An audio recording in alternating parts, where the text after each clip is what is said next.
Cerita dimulai dengan seorang pria yang berkata bahwa dia sangat ingin hidup. Kita mengetahui bahwa namanya adalah Kim Yisak dan dia telah didiagnosis dengan penyakit langka. Dokter mengatakan itu adalah sesuatu yang belum pernah mereka lihat sebelumnya dan kemungkinan akan dinamai menurut namanya. Kita melihat Yisak mendapatkan kabar buruk bahwa dia tidak punya waktu lebih lama untuk hidup. Saat dia dengan putus asa mencengkeram kertas diagnosisnya, dia diberitahu bahwa dia hidup paling lama tinggal setengah tahun lagi. Dia berdiri diam di tengah penyeberangan dan orang-orang terus-menerus menabraknya. Dia hanya berkata, "Tidak mungkin." Dia bertanya-tanya apa yang salah dengannya. Ishak mengatakan bahwa semua yang dia lakukan sepanjang hidupnya adalah hidup sebagai budak korporat dan akhirnya berhasil naik jabatan. Kita melihat di penyeberangan mobil-mobil mulai membunyikan klakson. Namun, dia masih membutuhkan waktu. Seseorang menyuruhnya untuk keluar dari jalan karena itu berbahaya, dan mereka mendorongnya. Dia jatuh dengan tangan dan lututnya. Dia mengatakan bahwa diberitahu hanya punya waktu beberapa bulan untuk hidup sangat tidak adil, terutama pada hari dia memenangkan lotre jackpot. Dia sangat ingin hidup dan akan melakukan apa saja untuk itu. Dia mulai menangis, memegangi tiket loternya, dan berteriak memohon agar seseorang dapat menyelamatkannya dari kematian. Dia mengatakan bahwa dia tahu itulah yang dia katakan, tetapi dia tidak benar-benar bermaksud. Dia baik-baik saja dengan berubah menjadi sesuatu seperti ini. Dari semua yang mungkin bisa dia reinkarnasi, dia berubah menjadi kerangka botak, dan dia bahkan tidak bisa menikmati bagian terburuk dari hidup di tubuh ini. Beberapa monster mulai berlari ke arahnya dari belakang, dan dia berbalik, mengencangkan cengkeraman pada pedangnya.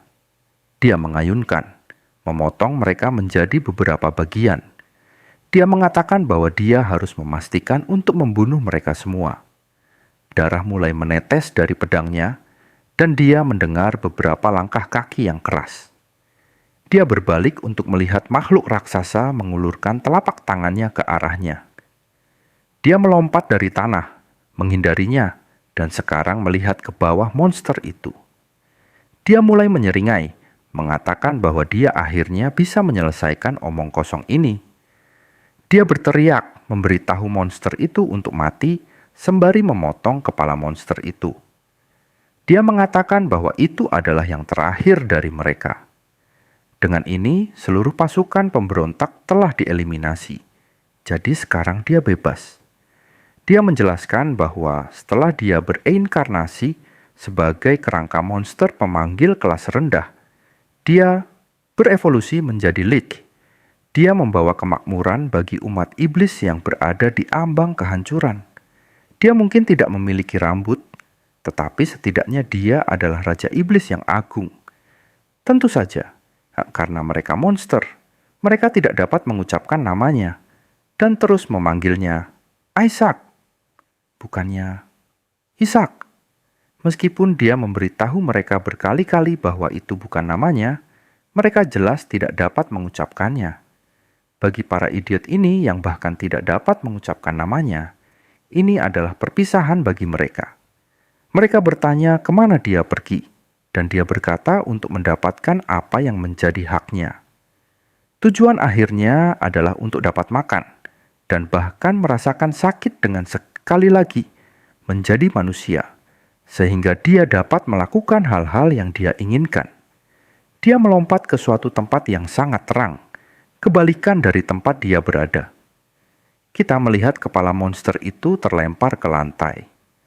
Banyak dewa terlihat khawatir, tetapi tentu saja Yisak tersenyum.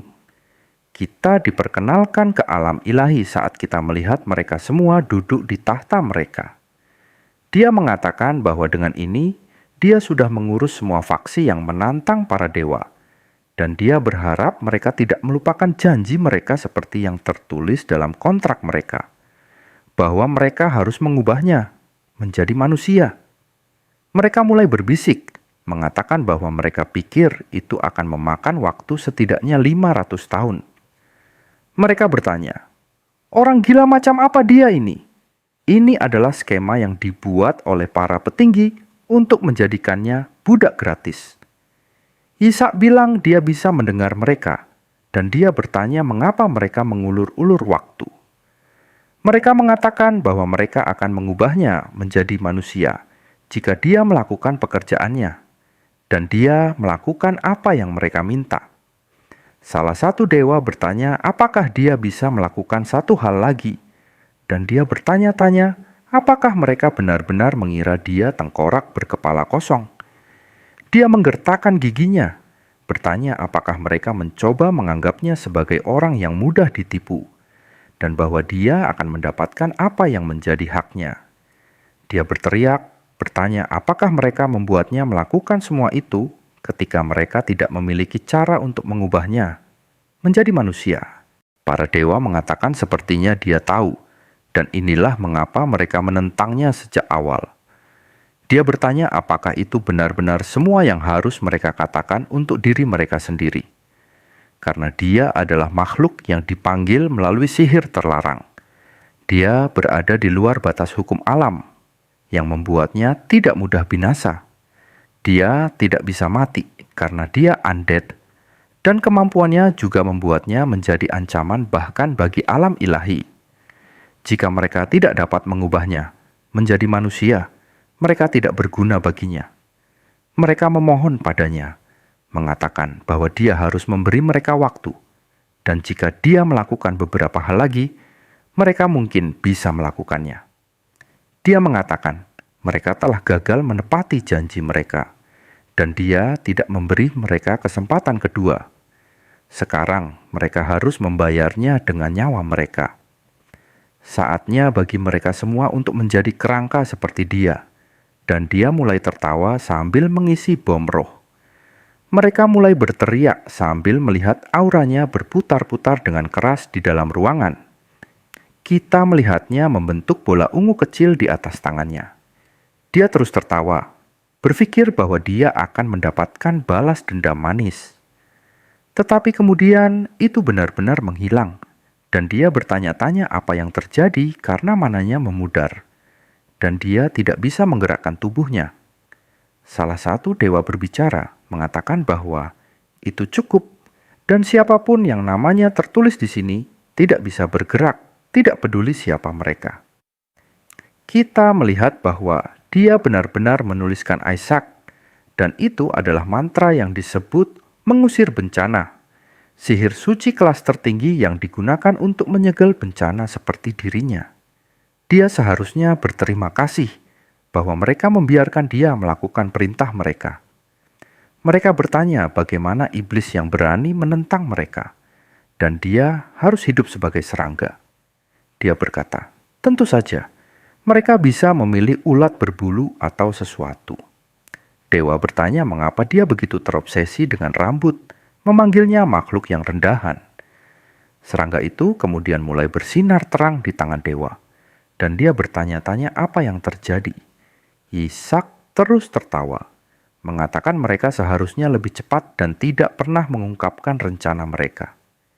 Dia lebih suka meledakkan dirinya sendiri daripada menjadi serangga. Yang lain berteriak, menyuruhnya menunggu dan berhenti. Kemudian Ishak mengatakan, makan itu, dasar keparat. Ishak memanggil mereka idiot saat dia meledak tepat di tengah ruangan, mengirimkan aura pelangi super berwarna-warni yang bahkan bisa kita lihat ledakannya dari luar menara raksasa mereka. Sepertinya tidak ada dewa yang mati, tetapi mereka bertanya apakah dia gila karena menghancurkan diri sendiri. Mereka heran apakah mantra mereka bekerja dengan mengubahnya menjadi serangga. Salah satu dewa menjadi sangat dekat dengannya, mengatakan bahwa dia pikir mantra itu memang aktif, dan jiwanya telah disegel sekarang.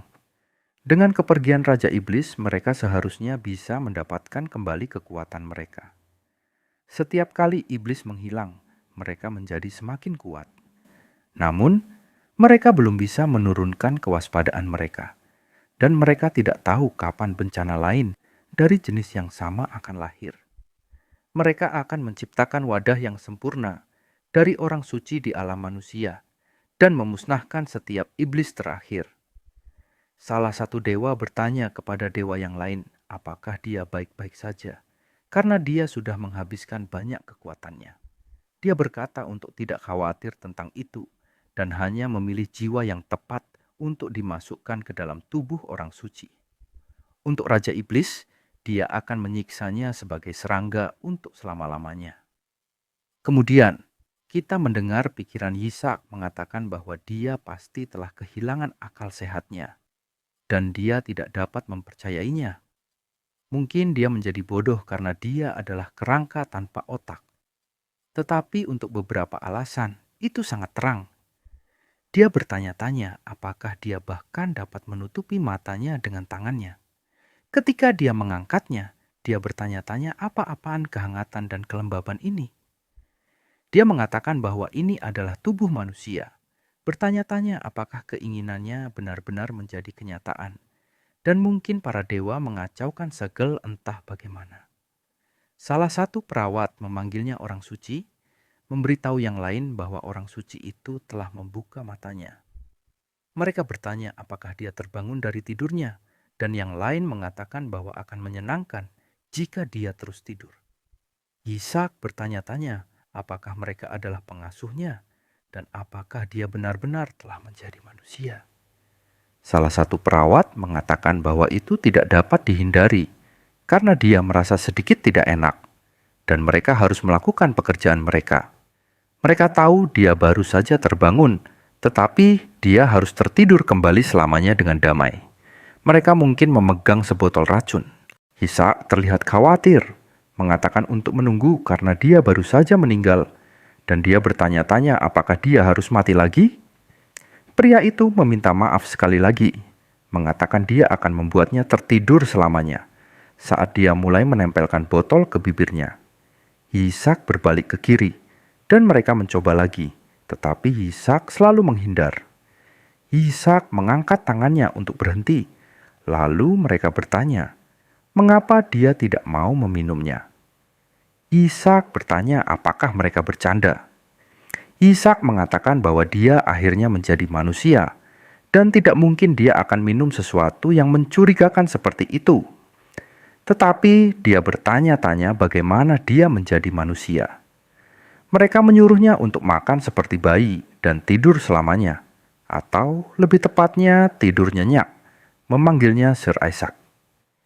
Yisak terkejut, bertanya apakah dia memanggilnya Isaac. Mereka mengatakan itu pengucapan lain dari nama aslinya. Dan ketika mereka menggunakan mantra mengusir bencana untuk menyegelnya, mungkin mereka menulis Isaac sebagai gantinya. Itu menjelaskan mengapa dia tidak disegel dan bereinkarnasi ke tubuh yang berbeda dengan nama yang sama. Dia mulai tertawa, mengatakan bahwa mereka pikir mereka telah menang, tetapi sekarang mereka gagal menyegelnya. Kemudian, salah satu pengasuh mendorong botol ke mulutnya, dan Yisak menyadari ini buruk. Dia mulai gemetar, dan mereka hanya bertanya-tanya mengapa bayi itu begitu kuat. Dia bertanya apakah rasa ini adalah jus sayuran, mengatakan rasanya seperti sampah, dan apakah ini benar-benar cara dia akan mati, meskipun dia baru saja menjadi manusia. Penglihatannya mulai kabur saat dia mengatakan dia bisa merasakan sesuatu yang tidak menyenangkan memasuki tubuhnya.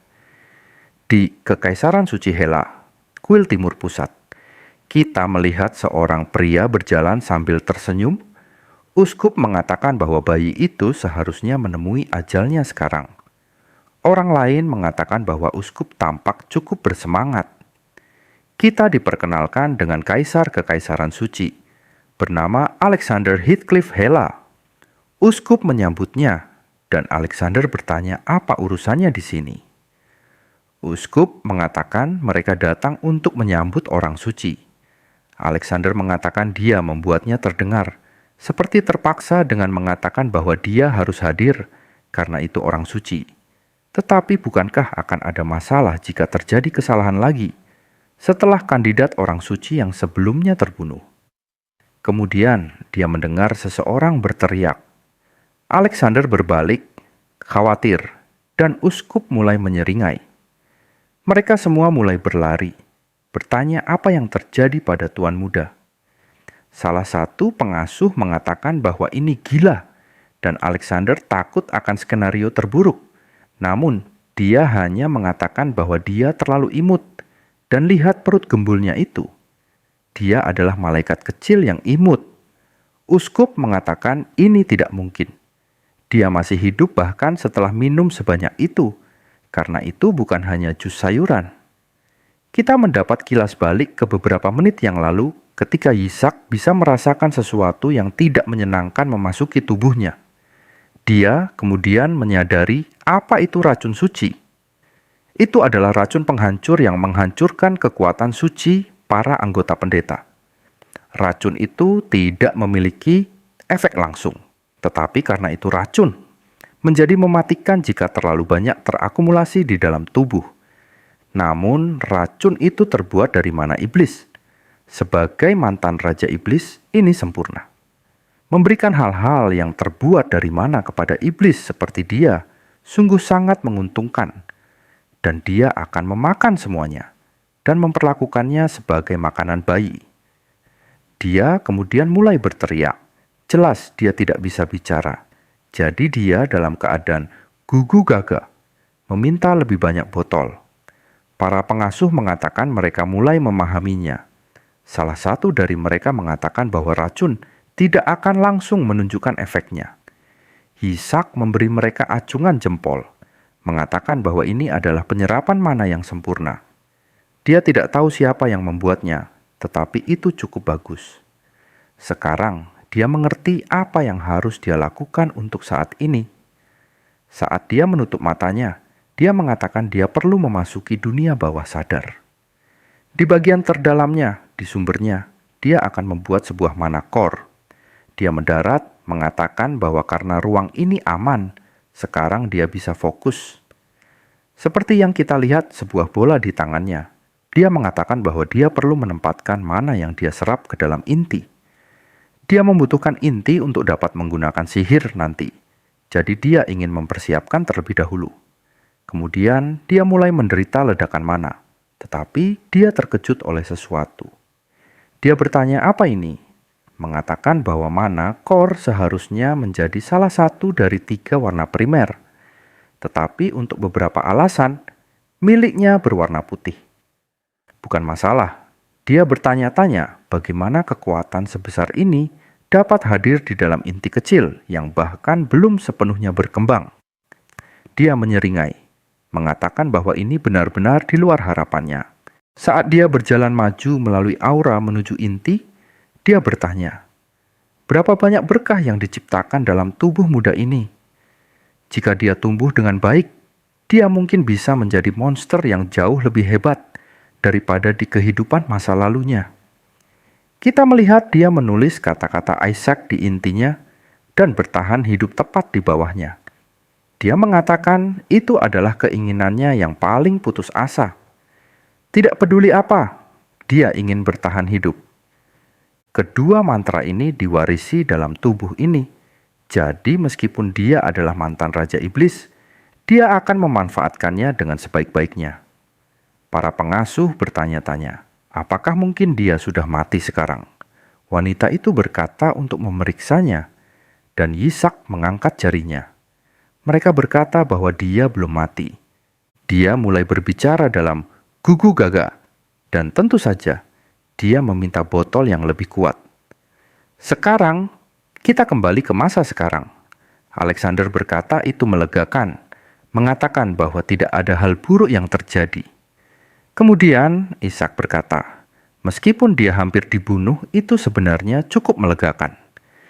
Dia kemudian melihat ke arah uskup yang tampak ngeri, dan dia bertanya-tanya mengapa dia terlihat seperti itu. Dia mengatakan bahwa mungkin dia makan terlalu banyak. Tidak peduli apapun, dia tidak boleh untuk curiga. Jadi dia hanya harus tersenyum, yang mulai dia lakukan pada uskup. Uskup hanya takut, bertanya apa masalahnya. Dia seharusnya sekarat saat dia batuk darah, tetapi sebaliknya, dia duduk di sana menertawakannya. Dia mulai merasa marah, tetapi tetap saja sedikit khawatir. Beberapa hari sebelumnya, di markas besar gereja suci, kita mendengar seorang pria berkata bahwa siapapun yang menjadi orang suci akan memiliki kekaisaran adalah lelucon mutlak. Itulah sebabnya mereka semua mendeklarasikan salah satu anak mereka sebagai orang suci, dan keluarga bangsawan kecil yang menyebalkan itu menghalangi mereka. Kita melihat uskup mengatakan kepadanya untuk tidak khawatir, dan bahwa mereka sedang berurusan dengan kandidat orang suci lainnya saat ini. Orang itu berkata itu bagus, dan dia berkata bahwa dia kebetulan mendengar rumor yang sangat tidak menyenangkan.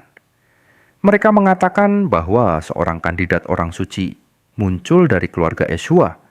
Dia berkata bahwa ini buruk karena keluarga Yesua adalah tangan kanan kaisar.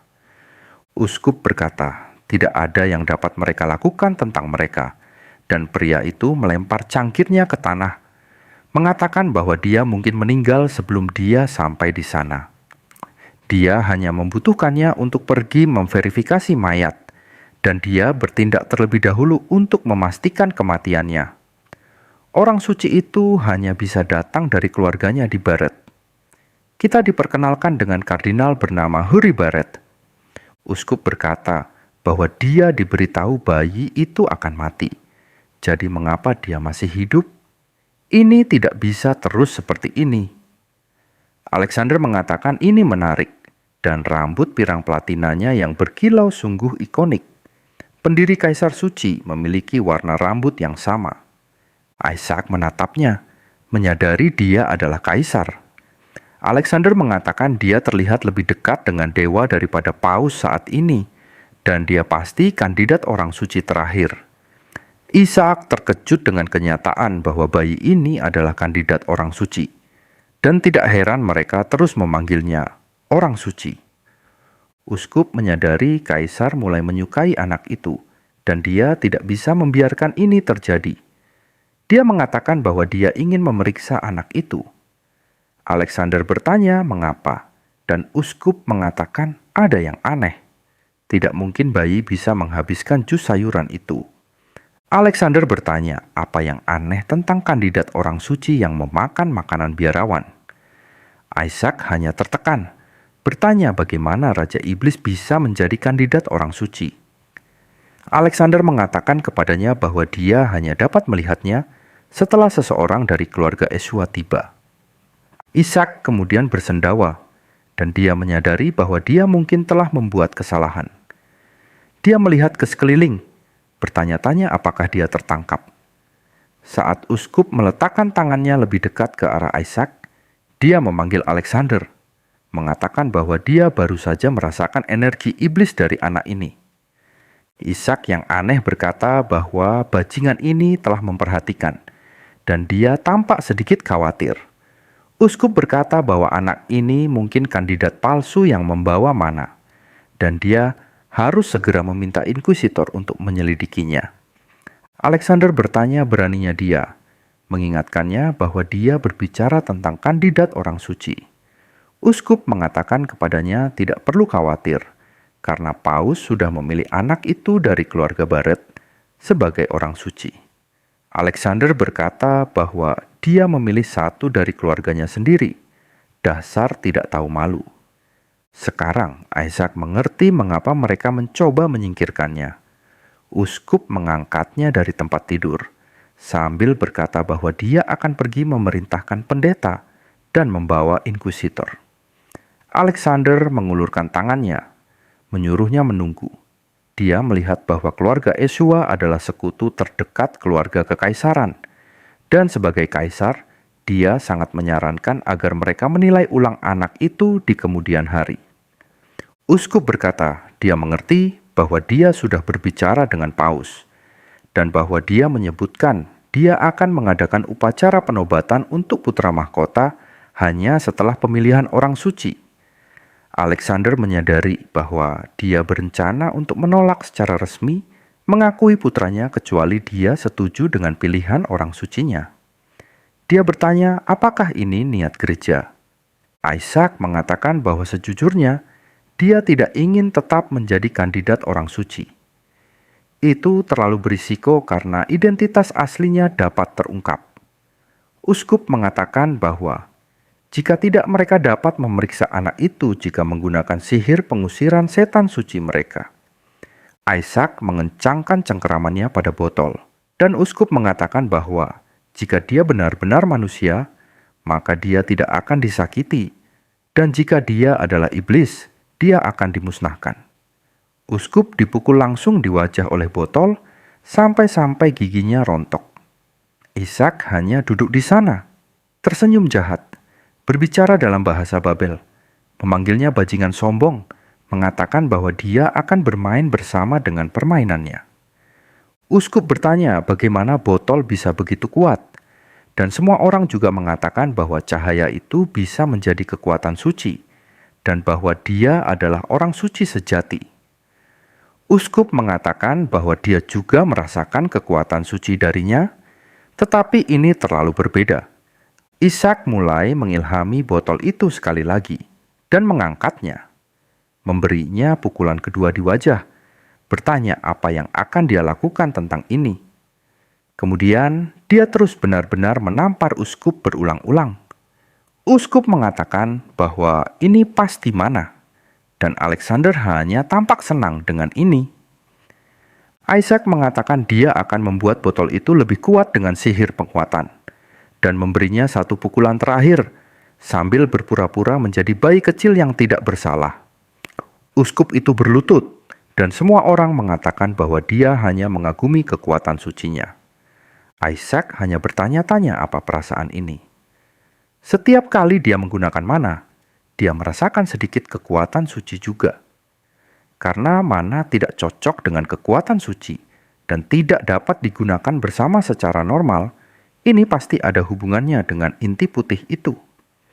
Uskup kemudian meraih botol itu, menghentikannya, dan dia melotot ke Isaac. Dia melempar botol itu ke lantai, mengatakan bahwa dia berjanji dengan segalanya, bahwa bayi itu adalah seorang pendosa, dan mereka harus menggunakan sihir pengusiran setan suci. Isaac memanggilnya belut sialan, dan dia berkata, dia tidak berencana untuk sejauh ini, tapi baiklah. Kemudian dia meraih jubah uskup, mengeluarkan sesuatu, mengatakan bahwa dia menyembunyikan sesuatu yang cukup menarik di sini. Saat kita melihat semacam tangan iblis, uskup terkejut. Uskup menjelaskan bahwa itu adalah mayat iblis tingkat tinggi yang disegel. Dengan kata lain, totem. Itu adalah artefak yang menggunakan karakteristik iblis yang memakan mayat iblis lain untuk menyerap mana mereka. Dia menyimpan totem ini padanya setiap saat jika dia pernah bertemu iblis untuk digunakan melawan mereka. Dia bertanya-tanya bagaimana Isaac tahu tentang totem ini. Saat kita melihatnya tersenyum jahat, dia kemudian melemparkannya melewati uskup. Saat mulai mendarat di lantai, Isaac menyuruhnya untuk berhati-hati, mengatakan ini semua karena dia terus mencoba mengganggunya. Saat tangan perlahan terurai, itu mulai melepaskan lebih banyak energi iblis. Isaac mengatakan ini adalah konsekuensi dari tindakannya. Dia kemudian menjentikkan jarinya. Saat monster iblis mulai terbentuk dari tangan, semua orang berteriak dan Isaac benar-benar memukulnya dengan parah. Dasar bajingan kotor, kata Isaac. Alexander bertanya kepada uskup apa yang dia lakukan. Bertanya bagaimana dia bisa membiarkan iblis lepas di kuil. Bertanya-tanya apakah dia sudah gila. Uskup bertanya apakah Alexander tidak melihatnya, mengatakan bahwa bayi itu sedang memuat melalui totem. Alexander mengatakan kepadanya bahwa totem hanyalah sebuah objek yang digunakan untuk menyegel binatang iblis. Jadi bagaimana ia hidup kembali? Dia kemudian memerintahkan semua pasukan untuk melindungi tuan muda dari iblis jahat dan uskup. Mereka berkata, "Ya Tuan," saat mereka berlari menyambar Isaac dari tangan uskup.